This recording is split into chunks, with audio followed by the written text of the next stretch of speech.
Welcome, everyone, to Swoon-Worthy, a podcast hosted by two sisters who have a passion for period dramas. I'm your host, Carly, and I'm here with my sister, Kayla, and we are going to talk about Becoming Jane from 2007. For all of you Jane Austen lovers out there, just as a reminder, we've actually covered all of her six completed novels. We've done a podcast episode on all of them. So definitely look back and choose your favorite and give us a listen if you haven't already done so. We had a lot of fun doing those. And today we're going to talk about the authoress herself, Jane Austen. I mean, what an amazing person to have existed, to have just really changed everything for women's writing. This movie I actually hold near and dear to my heart. I loved it when it first came out. I watched it so many times. I have a period drama style Instagram account and I post it sometimes, and some people always leave in the comments like, I've never heard of this one or I've never seen this one. But Kayla, I think you probably also watched it when we were younger, when it first came out. I feel like it came out after Pride and Prejudice, and it kind of had that same vibe. It's like they were trying to bank on that similar vibe, and think a lot of people loved it at that time because they wanted more of that feel. hmm And what's so great about this movie, I mean, and maybe some people disagree with me on IMDb though, it's a solid 7.0, so that's pretty good. But they blend, okay, story elements, characters from Jane Austen's Pride and Prejudice with facts from her life, and of course, throw in a bit of fiction, okay? Um, it's a movie that takes place when Jane Austen is about 20 years old, living in Hampshire with her family, and she's just writing and trying to find her voice. It has a lot of moments, with her parents, her sister Cassandra, her brother Henry. And then this is where the fiction kind of comes in, or the reimagining of her life is with Tom Lefroy, her potential love interest, because he's definitely a real person. They definitely knew each other, had some flirtation, but we will never know how far the romance went. So that's where the fiction piece comes in. We'll never know. Okay, so we're going to jump into this movie and really do a deep dive, but I want to just mention that towards the end of the episode, we're going to talk about some of the recent Jane Austen adaptations that are in the works, some of the upcoming movies and series. So stay tuned for that. All right. Becoming Jane is from 2007, directed by Julian Gerald, who did a Brideshead Revisited adaptation in 2009. A Royal Night Out 2015, that's a cute one. Some of the Crown episodes, and from this year, A Very Royal Scandal. So, Kayla, you and I, just a side note, we liked Brideshead Revisited when it came out. That's another one that people just don't love. They like the older version better. Um, but I think that's also a well-made period drama, and people don't resonate with it. Well, yeah, I mean, I feel like that one I probably never would have watched it if you hadn't have shown me it, and probably Jane becoming Jane as well.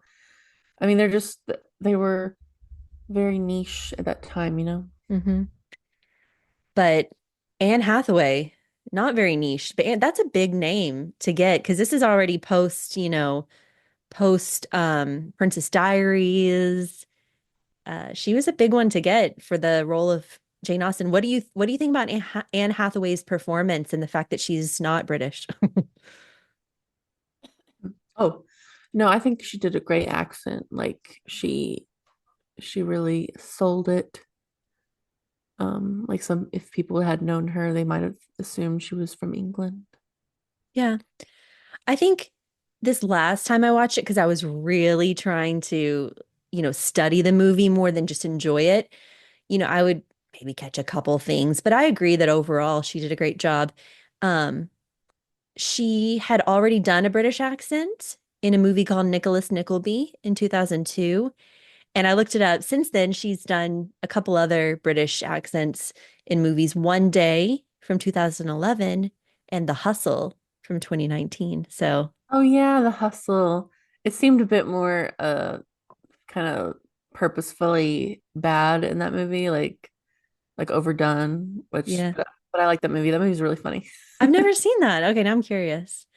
Yeah, I think it was probably a different dialect too, but and then it also kind of made me think about Drew Barrymore and how iconic she is as Danielle in Ever After. I mean, that's a non-British actress rocking the British Oh my gosh, accent. Drew Barrymore does such a good job in that movie. Like I know. really becomes Cinderella. And I guess you could say Anne Hathaway becomes Jane in this movie.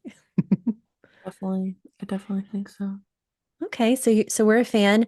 I also think she just, you know, she's so pretty with that no makeup look and with her hair up. Also even, the Regency Empire waist gowns are very flattering on her. Um, I love her in this movie. I really do. Mhm. Costume design by Eimer Niodalmna. And it's an Irish costume designer. Did the Little Women 2017 miniseries, Banshees of Inisherin from 2022, Love and Friendship from 2016, Leap Year, a very Irish movie, rom-com 2010. And Kayla, do you remember Ondine, that like I love mermaid? that movie. I love that movie. That's where I discovered one of my favorite singer-songwriters from Ireland, Lisa Hannigan. Shout out. Her music's so ethereal and beautiful and whimsical. I need And that to movie, watch. movie is really whimsical. If you love Colin Farrell, you'll love that movie. Yeah, so Ondine 2009, I need to rewatch that, but yeah, so I feel like this costume designer does like a lot of the Irish films, which I think is really cool. This movie was filmed in Ireland. Oh, hmm So all that greenery, that beautiful countryside. Of course, it's like technically supposed to be Hampshire, in England, but yeah. And so that's just a little bit of that. I mean, her costumes in this are really pretty and simple because I think, you got to think of Jane Austen. Like she wasn't very wealthy. Her her father was um a rector, and he didn't have like a I think he was kind of falling on hard times, so they were also farming, and he taught her brother had to be a soldier. So her costuming makes sense. She's wearing just some simple reds and blues, a couple of floral prints, and we'll talk about her green ball gown later. The movie starts with writing, of course, Jane Austen's writing, and it's so cute. It's early in the morning. I could not do anything creative that early in the morning, but and then she like starts like pounding on the piano and waking up her family. It's kind of a cute, fun opener. Um, yeah, Julie, I like the beginning of the movie. I could have done without the parent scene in the bed. That was a little too much for me, but it was a little just like it doesn't need to be there. I mean, I want to picture Julie Walters and James Cromwell in a very non-romantic way. could have been done a little bit more tastefully, I think. It's a little strange, but it shows the parents in bed is where Kayla's getting at. But I do love these actors. Julie Walters, of course, you know her from all the things, right? She's Mrs. Weasley. What is she? No, what is she? Yeah, she's Ron Weasley's mom. Yeah. Oh yeah. Yeah. And then J James Cromwell. Babe. How No. Not Yeah, Babe. yeah, yeah. Yeah. Oh 100%. my gosh, Babe is such a good movie. It's kind of a Mm-hmm. fall movie. I need to watch it again. Oh. And I like Julie Walters. She's very Mrs. Bennet like. You know what I mean? Oh yeah. Hmm. You get all the Pride and Prejudice characters in this. It's just great, but a little different. So it's nice. We get introduced pretty early on to Dame Maggie Smith as Lady Gresham. There's your Catherine de Bourgh inspiration. And her nephew, Mr. Whistler, played by Lawrence Fox. So he's in the Victoria series, Elizabeth the Golden Age. Yeah. Um, and it just shows their life in Hampshire. It's kind of a nice life. She has siblings. She has the brother George. And we're introduced to our romantic lead here, James McAvoy playing Tom Lefroy. He's in the boxing ring, which apparently was a very, popular sport in the Regency time period. I dislike boxing in period dramas, and that it always shows up. What do you mean it always shows up? Like in Bridgerton, there's this whole boxing scene arc, harlots. I don't know. I just feel like who's watching period dramas? People who don't like gross sports things. And maybe I'm wrong. And I'm like, why are they trying to like attract a certain audience? Just don't, just leave it out. Yeah, it just looks so like unhealthy and painful. Yeah. Both of them. Wrestling, boxing. I know there's wrestling and pole dart. I just leave it out. We don't need it. We get it. They're masculine. Okay. Anyways. I thought it was funny because like I know James McAvoy is on the smaller side, and they just throughout the movie they try to make him just like appear like bigger and taller, and it's like you're not fooling me. He, in recent times, I feel like he's like bulked up, but I like him just like this. I think he's so swoon-worthy and I love him. We have his background story. So he's pretty much fully dependent on his uncle, who is a judge. So he's trying to become a lawyer or judge, legal person. And he has a lot of siblings at home. He sends money back home in Ireland to his family who are poor. So they have to set that up because but he's like kind of a rake, right? Do you remember us talking about men being a rake in the Regency time period, kind of What it? disreputable? Oh yeah. And his uncle, the judge, sends him to his other relations in Hampshire. So we kind of see his uh the reason why he goes to Jane Austen's neck of the woods. And Jane Austen is introduced to this character in a way that kind of reminds me of like Elizabeth Bennet, Mr. Darcy, because Tom Lefroy bursts into the room while she's doing a reading to her family and friends. I think it's like her sister Cassandra's engagement party, and she's reading her writing, and he's just acting like a total jerk. He's acting very snobbish, a bit um, rude and proud, and so they don't hit it off at the beginning. I love that scene though, because he comes in late and then she's just like a little flustered at first, but then she just gets really into it and she's just talking, talking, talking, and everyone's kind of like, oh, okay. And then they seem pretty into it, but he's just like, oh my God, is there 2 pages to that? And it's so Is the funny. writing on both sides? Yeah, is there writing on both sides? Yeah, because he's friends with her brother Henry, which we saw kind of near the boxing scene moment. But then they meet again in the woods and they kind of have a little back and forth banter. And she's very, of course, Jane Austen. She's very witty. She knows what to say. She overheard him too, which is another Pride and Prejudice kind of Darcy Ben Elizabeth Bennet moment. She overheard him talking about her. And then in the woods when they meet, he's trying to get her attention. They're walking in the woods and she's like trying to ignore him. She's like, we're alone. This is improper. And he's like, what rules of conduct apply in this rural situation? We have been introduced. And she's like, what value is there in an introduction when you cannot even remember my name? Indeed, can barely stay awake in my presence. So she's just very quick-witted and like giving it right back to him. Hmm. So I love that first kind of interaction. He even kind of insults her writing a bit in the woods or mentions it. And she's like novels being poor, insipid things read by mere women. So she's sticking up for herself. She wants to be a writer of novels. And this city boy is not going to tear her down. So I like her feistiness in this. Mhm. Then, oh wait, there's another quote. She's like, "Was I deficient in rapture?" No, wait. He was like, "Was I deficient in rapture? Like, did I not praise you enough for your writing?" And she's like, "You were deficient in consciousness. Like, you needed to at least be awake. Like, that's so rude." And then he says, "It was accomplished." She says, "It was ironic."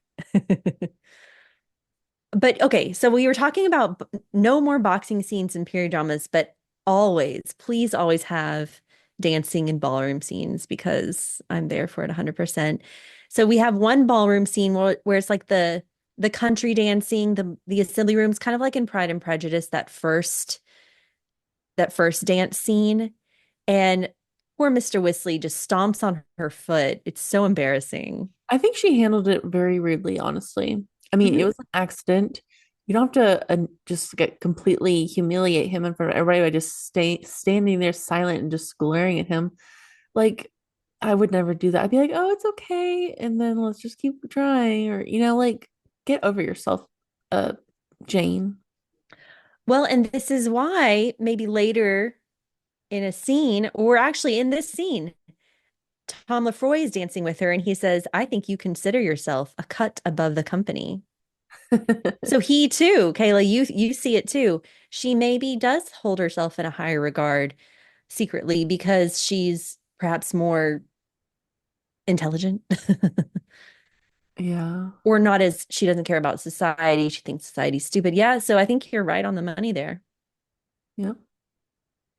Um, but she does dance with Tom Lefroy. He asks her, and he had overheard her saying, "Ugh, refusing to dance when there are so few gentlemen." So that's another little Pride and Prejudice nod. Um, then we have a cricket scene after this ball scene, which is very like, okay, I approve of this sport. Cricket can go in period dramas, just not boxing. Um, and About horse riding. oh yes, bring on. Oh, and the duels. Give me a duel any day. Gun Just or, no gun or boxing. sword. Gun or sword. I mean, I love some sword play. But you know what? Guns, guns have that nice like element. Like, are they a good enough shot to miss the mark, or are they gonna wound? No, I like all duels. All those. I will talk about this. Cricket, duels, equestrianism, just no boxing or wrestling. Okay. Oddly I specific. I don't want to see a man getting beaten up. Ew. I know. Where's the fun in that? Okay. Wait, what about wrestling? No, I don't like wrestling Okay. because it's a lot of like Buddy grabbing. grabbing unnecessarily, not in a nice way. Okay. Wrestling Not in in the a nice bed, grabbing, wrestling, but not in a nice way. wrestling in the bedroom. No. Okay, okay. Okay. All right. Um, and I love this cricket scene because Jane takes the wicket. Oh my gosh, I really need to learn these cricket terms. She takes the thing that's equivalent to a baseball bat and she knocks it out of the park. She runs the bases or whatever. And yeah, she gets to show the men that she can play the sport equally well. And there's like all this excitement from the game. And so I think it's so funny when Tom and her brother Henry run off to go swimming and she's like, "Ooh, yes." And she grabs the Countess and they run into the woods only to be like, "Oh, I guess we Wait, how should." funny is it though that who's that other guy? What is he? He almost looks like a preacher or something. Mhm. And he like runs, starts running with them, but he just like stops because he's so far behind. And then you just like I can just imagine him awkwardly turning around and having to walk back to everybody. I know he's such a comical character. So this actor, I looked him up, Leo Bill. Kayla, you may remember him from The Fall. or Alice in Wonderland, the Tim Burton's Alice in Wonderland. He always plays this like side character that's kind of goofy. But did you also think it was funny when the girls kind of get to the swimming place and like they're stripped and they're like, "Oh, I don't think we were invited." Like Yeah, that's like, why did y'all? He said run to the water. Like, what'd you expect? they were caught up in the moment and then they're like, "Okay, this is improper." Yeah. Kind of reminded me of the swimming scene in A Room with a View. Yeah. Okay.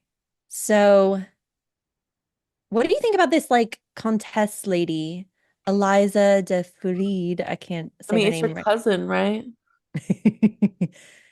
I think it's a cousin. I don't think it's a first cousin. Well, so naturally, there's going to be some cousin loving going on. Serving as inspiration for her stories, right, Kayla? And she and Henry, her brother, definitely have a little flirtation. I love the actor who plays Henry, Joe Anderson. So he's from Across the Universe. If you know that movie, that's one of my favorite movies. Kayla, you know that, right? We literally watched it every night. My, like, what was it? Ninth grade year of high school. My ninth Did year of high school. Wait, did I make you watch Across the Universe a lot? Oh yeah, we watched it on our projector like almost every night. I see, I couldn't even remember if you watched it with me. This is so funny. I think it took me a while to watch it, but then I really liked it. And I love that movie so much. I actually just love all the movies from like 2007 to 2010, like such nostalgia. they were really like doing something special in that time period, and then it just got really bad after that. I agree. Like, or even 2005 to 2010. I mean, Becoming Jane, okay. Across the Universe, what else? Atonement. All these movies are so good. Okay, back to the story. Okay, so the library scene, some more banter between the two. They're still not liking each other. They've danced together. They've, you know, started to really open up to each other a little bit and kind of rub off on each other, I would say. So he's basically challenging her writing. Like, if you wish to practice the art of fiction to be the equal of a masculine author, experience is vital. So he's kind of challenging her, like, you really need to learn a bit more about the world before you can really write a good story for a larger audience, I think is what he's trying to say. Um, and she's he's not wrong, but at the same time, she's trying to find her voice and stay true to herself. I think But it underestimates the depth and intricacy that is a young woman's mind. well said. Yeah, totally. Like you don't have to, yeah, no. Well Like a said. story can be full of depth and wonder, even if it's just about a woman's day-to-day life.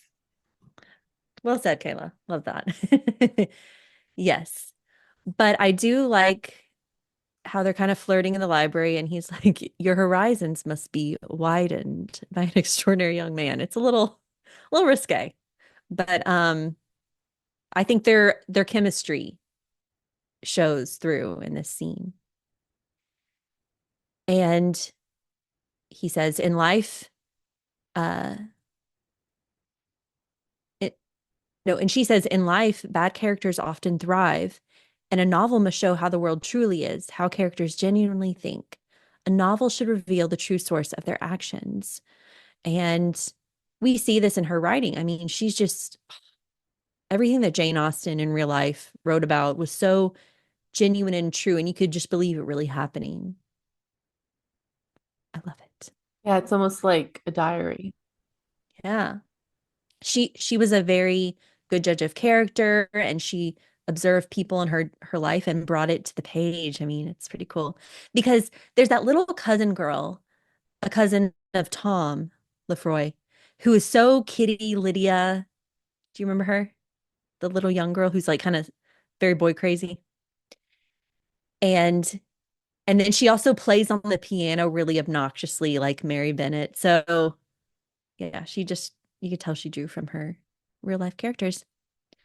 Then Tom and Henry and the Countess and Anne, nope, Jane, go to Laverton Fair. It's like a country fair, very like Vauxhall vibes. hmm And more boxing. He just feels like he needs to throw himself in the ring. And Lucy, so that's the young girl's name, Lucy, who's very like Kitty or Lydia. She's like, Tom. Yeah, that part's so funny. And this is the second time she's like called his name and like the first time she makes him shoot a gun and like this time he gets hit in the ring. Like ugh, she needs to go away. It does I feel like this whole scene though he does get like knocked out. It kind of brings the two of them together a little bit more closely, a little more intimately, Tom and Jane, because he's on the ground and she's like trying to make him feel better, I guess. And she's like, I Oh, think huh? I wanted to ask you off topic, but semi on topic. Jane from Pride and Prejudice, Mhm. is there like a reason why she gave her own name? Oh, there's a funny joke. Like, it's funny how Jane Austen gives all the pretty characters the name Jane in her novels, like Jane Fairfax, Jane Bennett. I Yeah, don't I know. wonder if she's just trying to live through them or something. Ooh, I like Like that. there, she just wants to feel how it would like to be them or something. Hmm. Because it's so Yeah. opposite of her. I don't know. She's so ugly. No. That's funny. No, good point. That has been noticed. Let's just say that. But the character that she danced with before that he stomped on her foot, Mr. Whistly, he is still kind of gunning for her. He thinks that he can propose to Jane and she's going to accept him. And this is a wonderful scene, one of my favorite scenes with Dame Maggie Smith as Lady Gresham. And she's trying to help him with his proposal, her nephew. So she says, "Perhaps the young people would like to take a walk. I see there's a pretty little wilderness at the side of the house." And then yeah, Jane just kind of stops and she's She's like like, excuse me for a moment. she's like, I gotta jot this down. And then Lady Gresham, what is she doing? Writing. Can anything be done about it? I know, it's so funny. It's so very, Downton Abbey, her character, like before Downton Abbey was made. I love Yeah. it. But I Mhm. mean, Maggie Smith is just amazing. Rest in peace. And just so we know, this is in Pride and Prejudice. Lady Catherine de Bourgh says to Elizabeth Bennet, Miss Bennet, there seems to be a prettyish kind of little wilderness on one side of your lawn. I should be glad to take a turn in it. So I love all of the elements of Pride and Prejudice. She refuses Wesley. She's like, no, I can't marry without affection. But her mother scolds her for this. She's like, affection is desirable. Money is absolutely indispensable. And Jane's like, I could live by my pen, but she's like, no. The parents are just kind of like, they must think it's a hobby, not a career for Jane at this point. But they'll see. So then we have the ball scene. This is actually one of my favorite ball scenes, just the way they did the cinematography here. So first off, Jane comes in, she's in this green dress. It's like a sage green. What would you call that color green, Kayla? It's so pretty. It's like a macaroon green Oh, pistachio. pistachio. Pistachio. That's actually my favorite macaron. Okay, so she has a pistachio green dress on, puffy sleeves, empire waist. Her hair is very pretty. It's like interwoven strands of pearls, pearl drop earrings. She looks pretty. But again, I think this dress and this look shows that she's not super well off. I That's also noticed how, like, kind of rude. I thought she looked great. No, she looks amazing, but I'm just saying, like, it's not like the highest of fashion. It's not like what Caroline Bingley would wear. Okay. But I also noticed she's the only one wearing these sleeves in the scene. Everyone else is wearing longer sleeves, so it's kind of interesting.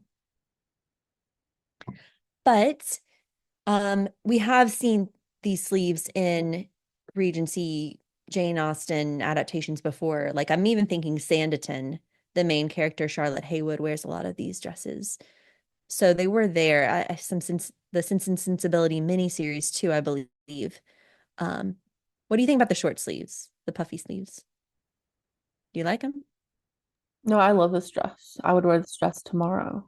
Oh, and I feel like she's wearing green as like a symbol of her affection to Tom Lefroy, because Tom always wears like this green velvet jacket and he's kind of in the green theme. So she's like matching him. And I love that. She's Yeah. wearing his color. And she's looking around for him and he's just not there. So she's dancing with Whistly guy. And he cuts in. And I love that moment where he just kind of swoops in and her eyes light up. She's smiling. She's just like, oh my gosh, it's a moment. Mhm. So romantic. It's actually one of my favorite ballroom scene dances, I think, from a period drama. And after the dance ends, he says to her kind of secretly, "You dance with passion." She says, "No sensible woman would demonstrate passion if the purpose were to attract a husband."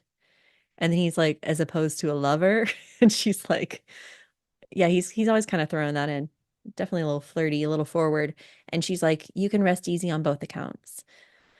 So she's kind of flustered. She's definitely just feeling that she's falling in love with this guy.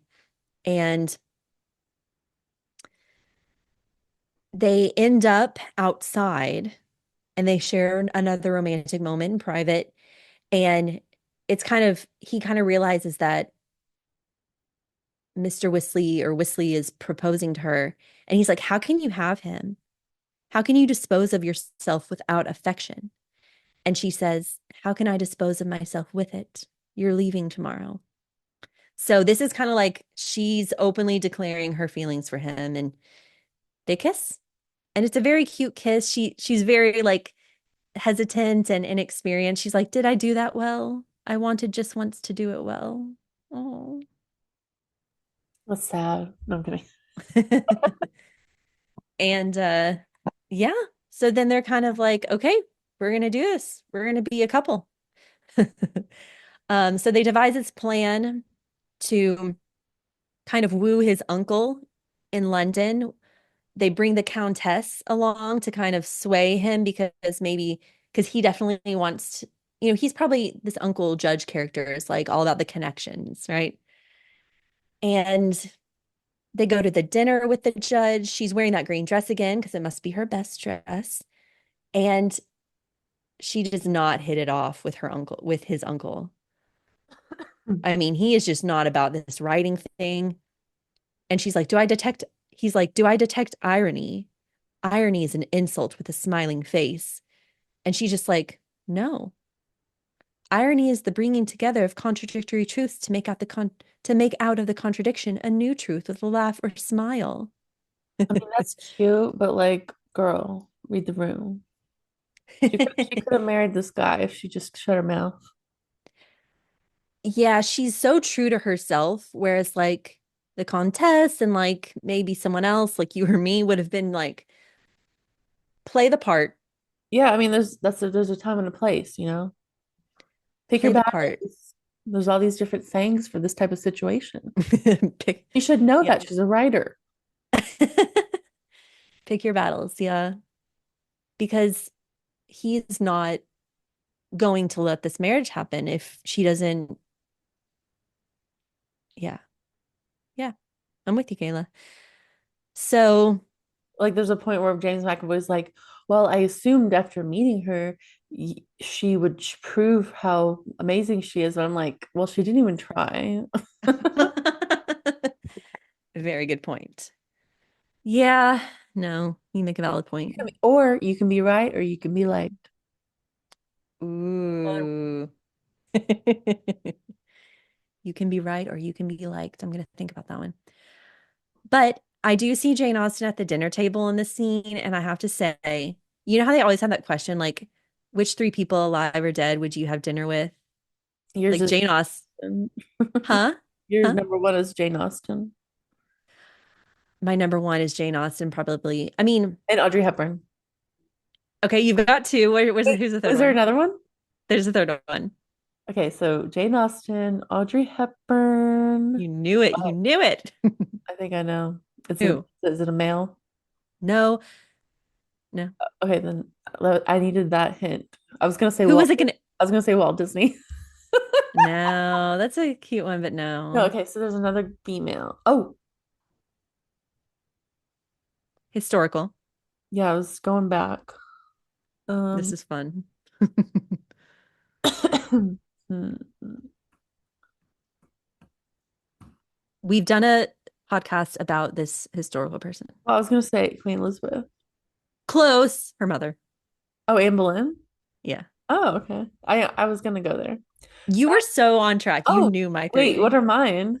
I think Oh mine are gonna be God. harder because I probably don't even know. But maybe you can tell me the ones and I'm like, oh yeah. Oh my gosh. Which three people alive or dead would you want to have dinner with? Kayla.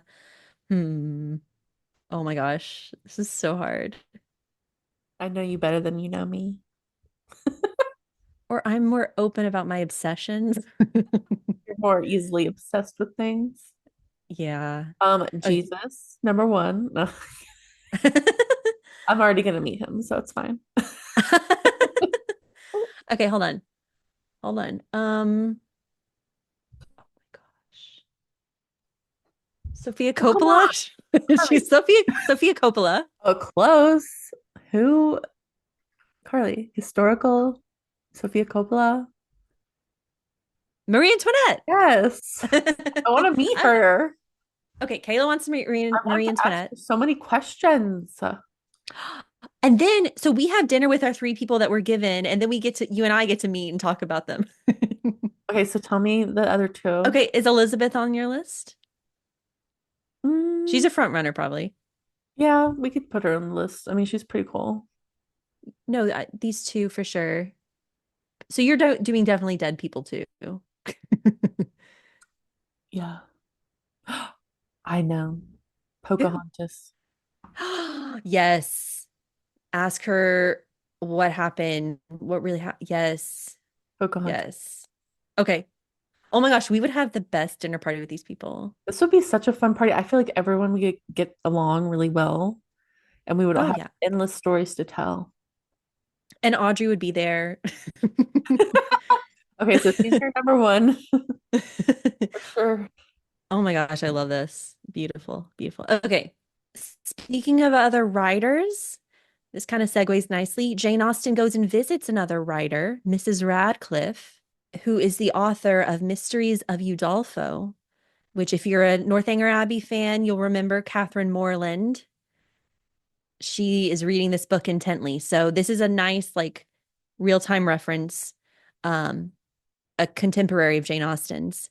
And it's played by the late, great Helen McCrory, beautiful actress. Just loved her. And she's asked, Miss Radcliffe is asking Jane, of what do you wish to write? And Jane says, of the heart. Miss Radcliffe says, do you know it? And Jane's like, not all of it. In time you will. And even if that fails, that's what the imagination is for. So it's kind of just a little inspiration for Jane. She needed that, like talking to a real authors who made her career out of writing fiction, writing novels, which at the time, remember, novels were still considered kind of, I don't know, they didn't have as good a reputation. Okay. And then this does inspire her because she goes home or goes back to her London lodgings, whatever, and she begins to write Pride and Prejudice, which at first she calls First Impressions. And you hear her voiceover writing about Pride and Prejudice, and it's so cool. But Kayla, as you pointed out, the next morning, the uncle does not approve of this marriage to Tom Lefroy. And there's even a letter that gets sent, kind of like outing her secret that she's thinking about marrying Tom. So it's just bad. No good. Like everything was against this from the beginning. It's true. And his reaction, Tom Lefroy's reaction, is not very great. But think he's thinking of his family. But she's just like, is that all you have to say to me? That you have a duty to your family? Like, do you think he handled that well? What do you think? Well, I mean, he should have just been honest because instead of just looking like an asshole, because he has tons of siblings that depend on him for food and everything. And he didn't say that. He made it just seem like it's a little too inconvenient, you know? But he should have just been honest. Exactly. He wasn't, yeah, expressing himself well or She, what he was feeling. because she felt bad when she did find that out. Oh, totally. But these poor sisters, so they go to the beach and they're walking along the beach. Kayla, I've always thought of you and me on that scene, like walking along the beach. And I don't know. Sisters got to be there for each other. So when all hope is lost. Okay. Thank you for laughing at me being heartfelt and sincere. You know, I love those long walks on the beach with you. I know. I know. It's true. And then we learn the sad, sad thing that Cassandra's fiance just dies in the Caribbean. Damn. Yellow fever. Ugh. So it's very much, this time is like very much reminiscent of Sense and Sensibility when the sisters, all hope is lost. Jane and Elizabeth, they're going through this. You can just feel the writing is going to come through here. They're comforting each other at one point, you know, and Cassandra asks Jane, what are you writing? And she's like, a tale of a young woman, two young women, better than their circumstances, and two young gentlemen who receive much better than their deserts, as so many of them do. Cassandra asks, how does the story begin? And Jane's like, badly, and then it gets worse, with perhaps some humor, but they both make triumphant, happy endings and brilliant marriages, incandescent marriages to very rich men. So, this whole journey that Jane's having right now and seeing her sister lose her love, it makes sense. So, again, this is like fiction, just like what we think happened, but it just plays so well into Jane Austen's writing and what she really could have experienced. And then Jane accepts Wesley's proposal, but then refuses it a day later. And that's also what Jane Austen did. Did you know that? But the way she accepts it is so self-absorbed. Like she makes it so obvious she doesn't want to, and it really bothers me. Like this poor guy, yeah, he's not the most like charming or whatever, but he's a nice guy, and you're treating him like shit. Like, she was like, Mm-hmm. yeah, I guess I accept now. Blah. And she like storms off. Yeah. I mean, at this point, she also thinks that he wrote that letter. Oh, okay. I'm gonna delete everything I just said. No, I like that because I do think you feel for Mr. Weasley. Like, he's this, like, a bit oafish, a bit like kind of maybe not the most outwardly intelligent, but he's not bad, you know? I mean, he's just kind of he doesn't have Riz. Like, and when you don't have Riz, speaking from personal experience, when you're like nervous person in front of others, you're not gonna have Riz because you're nervous. So there's that. Some people might find that charming, others don't. Like Jane obviously doesn't. Yeah. No, I always do feel sorry for this character in this story. But yeah, so just a little true Jane Austen life stuff. She was proposed to at a certain point within a day in 1802. It does flash back to Tom Lefroy, like listening to his grim uncle carrying out some like death sentences in a courtroom. And you can just tell he's like hating life. So he goes back. He goes back to Hampshire and he finds Jane and her brother George in the woods. And he's ready to explain. You can know he's like ready to talk to her and be like, I'm sorry for the way I acted. He has like a parcel and it's like gonna have all the letters of his family and he's gonna explain to her why he acted that way. But she doesn't really want to talk to him and she's like, ugh. And they end up kind of reconnecting here. He's like, what value in life is there if we are not together? And he kind of suggests an elopement. So it's, and I love this scene. Like, it's the music is very romantic in this scene, very pretty and hopeful because maybe they can be together. This is Emmy-winning composer Adrian Johnston, by the way, who also did the music for Brideshead Revisited, '07. Music was a standout in that movie, even if you don't like it, and works with Julian Gerald, the director, quite often, like a very royal scandal just this year. So they're going to elope. And what this means is they're going to go to Scotland. This is like the Vegas of the time period. They'd go to Gretna Green and elope. And this is their plan. So she packs up. Her sister's very against this elopement. And Jane's like, please conceal my departure as long as possible. And kind of tells Cassandra, like, if you could have your fiance back, wouldn't you? Like, even this way? And she's like, okay, fine. They run off. There's some lens flare. There's just sweet music again. Like, I love the aesthetics of this. She's wearing this pretty, like, red police jacket. He's wearing his signature dark green. And they catch the public coach. Immediately, they get stuck in the mud, which is kind of a funny moment. He, like, carries her off to the woods and says, like, hold my things. And this is where she reads the letters from his family that he was going to show her. But it's kind of just really explaining how dependent his family. Guess how many siblings he had? Guess. Wasn't it like 9? 11. Oh no. Yeah. I mean, maybe a couple of, never mind. Yeah. So she's like reading this and she's like, damn it.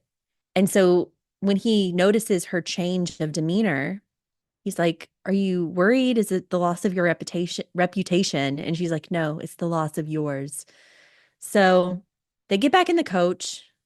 But then they're already stopped again at an inn, 20-minute break for the coach to change horses. And she's like, how many brothers and sisters do you have, Tom? Like, of whom do they depend? So she's gonna put an end to this elopement right here. Damn. It's a very sad moment. Very sad because they're obviously head over heels. He's like, I'll never give you up. But she's putting others before her. So she returns home. It's just so sad. She's like realizing that she's given up her one true love. Okay. This John Warren guy proposes and bad timing guy, totally bad timing. And she's like, thank you for your offer, but are there no other women in Hampshire? Because she's just getting all these proposals right now. And then she realizes it was him that wrote the judge, right? What a jerk. Ugh, yeah. He's like, And you then must have known how much I loved you. Well, why don't you just tell her and not be a sleazy, send a secret mail piece? the sinister, sleazy, sleepy male piece. Okay. Um, Male, M-A-L-E or M-A-I-L, because he wrote the letter. Not mail piece, mail. Yeah, okay. Anyways, and then they run into Lady Gresham. Her family's happy to have her back and even defends her to Lady Gresham. I love it when Julie Walters is like, oh, she has family. Wesley proves to be a very nice gentleman. She knows he didn't write that letter and they part as friends. And he says, so you will live, and she says, by my pen. And he asks, will all your stories have happy endings? And I just love this quote. I love so many quotes from this, but my characters will have, after a bit of trouble, all that they desire. And he even gives her that uh, it is a truth universally acknowledged line. And it segues to her writing and finishing Pride and Prejudice. It's a great transition. There's a wedding scene, Henry, her brother, with the Countess. So every Jane Austen You story mean needs a, huh? Henry, her brother, with their cousin? Yes, Kayla. But every Jane Austen story needs a wedding. It needs a wedding scene at the end. Like it's just obligatory, which is why when Sanditon season one ended abruptly without a wedding, fans were all up in arms. But we got Sanditon season two and three. And then we transition to an opera singer in this like circular domed room. Time has elapsed. This opera singer has a beautiful voice. I just love her. And we see Jane listening intently. She's like tearing up. She's got all the feels with this opera singer. You see a man abruptly leave the room, and you're like, oh, I bet that's Tom. Because everyone's older right now. So Henry, the Countess, they're older. Jane looks older. An admirer comes up to Jane, and Henry, her brother's like, my sister wishes to remain anonymous because her brother ended up becoming Jane Austen's literary agent, which is kind of cool. He was her agent. So Henry goes and fetches Tom Lefroy, who's looking older now, and he has a young daughter with him. He introduces her as Miss Lefroy, and Miss Lefroy says, will you be reading for us this evening? And again, Henry's like, no, she doesn't do that. And she's like, but, and then you see Tom go, Jane. So you know it's revealed. Yeah, you can see that Jane notices that too, and then that's when she's like, "I'll make an exception," So cute. because she's And so she full of herself. No, I'm kidding. she's just she's she's definitely a cut above the company. Oh, so But she gets to read from Pride and Prejudice, and I'll just read a little two lines. So, by her ease and liveliness, his mind might have been softened, his manners improved, and from his judgment, information, and knowledge of the world, she must have received benefit of greater importance. So you kind of get the sense that the two of them learn from each other, even if their time was brief. And he left such an impact on her life, and he could have been the inspiration for all these Jane Austen heroes that we love, from Mr. Darcy to Captain Wentworth. And that is how the story ends. Yeah, so that's how Becoming Jane, the movie, ends. And it was based off a book. We didn't really mention this by John Hunter Spence, who also contributed to the film as a historical consultant. I believe Spence had done a lot of research, of course, on Jane and Tom Lefroy. But then there were also two writers for the story, turning it into a screenplay, Sarah Williams and Kevin Hood. And yep, together they all incorporated Jane Austen's novels, some of those story elements, and then Jane Austen's real life letters into this. And as I said before, I love this movie. I think that we'll never know what really happened between her and Tom Lefroy. He was a relative of a family friend who came to visit Hampshire. That much is documented. And she was about 19 or 20, and it's believed they shared a flirtation. She wrote to Cassandra that Lefroy was very gentlemanlike, good looking, pleasant, and that they had frequently danced together and visited several balls. And then there's another letter that says, I rather expect to receive an offer from my friend in the course of the evening. I shall refuse him, however, unless he promises to give away his white coat. So that's just has such Jane Austen flair. Um, and biographers are still debating whether she was referring to an offer to dance, or an offer of marriage. Of course, we know they did not marry. Maybe there was a bit of persuasion on the part of their families, if it ever got that far. Maybe it didn't.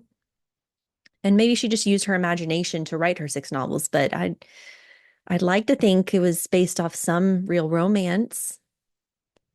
Tom Lefroy, he ended up becoming a judge and Lord Chief Justice of Ireland. He had 9 kids.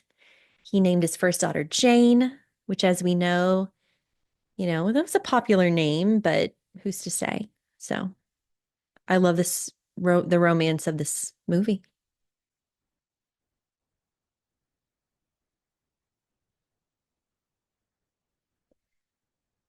And I also love these types of stories. So because we can't truly know and we can only imagine, I love how why not? Why make a boring, stuffy biopic or whatever when you can have a reimagined, beautiful story? I don't know. I love the 2022 movie Emily, starring Emma Mackey as Emily Bronte. And in that story, they imagine how she might have written Wuthering Heights based on some of her adventures with her brother and maybe a secret romance. I also really love Bright Star from 2009, which is about John Keats, the poet, that's starring Ben Whishaw and Abby Cornish, who plays Fanny Braun, and their romance. And I believe that romance is more factual. There's documentation, and Fanny is mentioned and referenced in several of John Keats' poems and letters. So, yeah, I don't know. I love a good romance like this, a literary love story. Kayla, did you know that there's a Netflix series in the works based on Jane Austen's Pride and Prejudice? Do you know who they're getting for Elizabeth Bennet? No. You predicted it, honey, back in season 1, episode 2. Am I like really talented at this or what? Say your name. Oh, it's got to be Daisy Edgar Jones. Yes, it is. So I don't think it's official, but it's reported that Daisy Edgar Jones is going to be an Elizabeth Bennet. Hmm. Wonderful. But I did hear it might be sort of a modern take. We'll see. Um, Didn't I even say that? No. well, you knew Jacob Elordi was going to be in a period drama soon. And did you know that I think there's a movie now coming out with Daisy Edgar Jones and Jacob Elordi together as a couple? Oh my gosh. And in other Jane Austen adaptation news, we have a Pride and Prejudice spin-off series that's coming out soon. And it's about Mary Bennett. It's called The Other Bennett Sister, kind of having a The Other Boleyn Girl vibe, right? And that's going to be by BBC. BBC is doing another one that filming is already underway on, and it's based on Jill Hornby's novel, Miss Austen. So in this series, we're going to get Cassandra's point of view, and it's because Cassandra notoriously burned many of Jane Austen's letters. We're talking hundreds of Jane Austen letters. So that's going to be great. And they'll have flashback scenes of Cassandra and Jane when they're younger. Cassandra will be played by Keely Hawes, who is excellent actress. And I don't know if she's playing young Cassandra or someone else will be, but young Jane Austen will be played by Patsy Farron. I think this is amazing casting because definitely looks the part. If you look at Jane Austen's portraits, like Patsy Farron is going to fit the bill. This is the actress who, if you've seen the 2017 through 2019 Jamestown TV series, she played Mercy. And she was also in a recent adaptation, or no, she was in Firebrand for a small part. And yeah, Patsy Farron. So that'll be really interesting. So a lot of Jane Austen adaptations and movie series based on Jane Austen are in the works. Very exciting.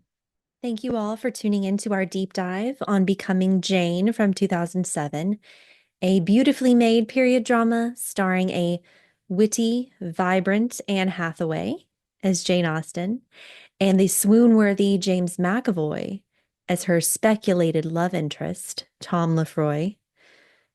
We want to invite you all to listen to our other podcast episodes covering Jane Austen's 6 completed novels. Yeah, we did all 6 of them. It was so much fun, and we'd love for you to have a listen. Let us know your favorite. We'd also like to ask you to please leave a review on Spotify or wherever you're listening to this podcast. We're also on YouTube and Patreon. And on Patreon, you can see our videos, not just audio. So please join us. You can become a free member there. And we want to create a community there on Patreon for period drama enthusiasts. Feel free to leave comments on any of those platforms and on our Instagram at Swoon-Worthy Podcast. Thank you for listening, and we'll catch you next time. Bye.